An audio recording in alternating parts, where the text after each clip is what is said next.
Hi guys and welcome back. So today I'm going to be showing you how to make a vegan carrot cake. Let's begin. So to start the recipe, you'll want to grab yourself a mixing bowl, and into the mixing bowl place in your dry ingredients, which are the light brown sugar, flour, spices and raisin agents. Then give them a brief mix just to combine them, just so they're not all clumped together when we mix in the wet ingredients.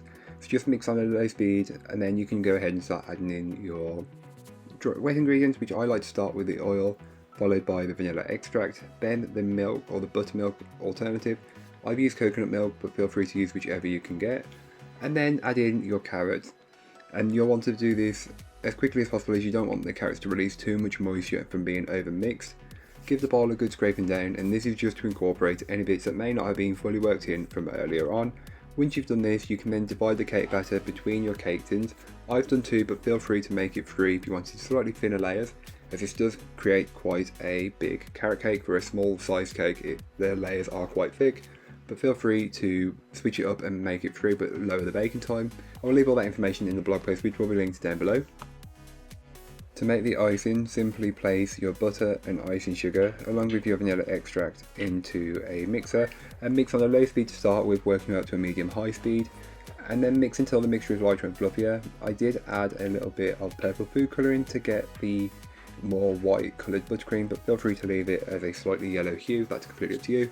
Give the bowl a good scraping down to incorporate any bits that may not have been fully worked in from earlier on. So when it comes to decorating the cake, feel free to grab your plate, board or stand of choice and place a blob of buttercream into the centre of it. Then place on your first layer of cake, press it down to secure it in place, then pipe a ring of the icing around the outer edge and fill the centre in, smoothing and leveling it out as best as you possibly can.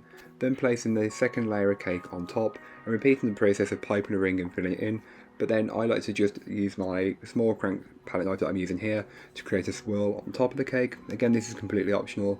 Then, depending on if you want to make much more decoration, you can pipe around the edge or not. It's really up to you, but I just went with some blobs all the way around just to add a little bit more dimension. But again, it's completely optional and it's up to you.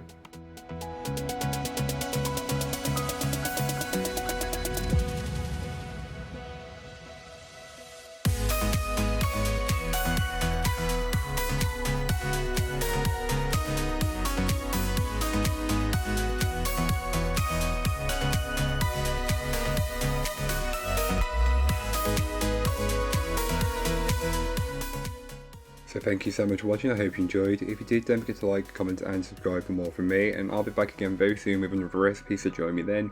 In the meanwhile, don't forget to check out the description. There'll be a link to this recipe, a link to my blog and links to all of my social medias. But that's all for today. I hope you enjoyed. Bye guys.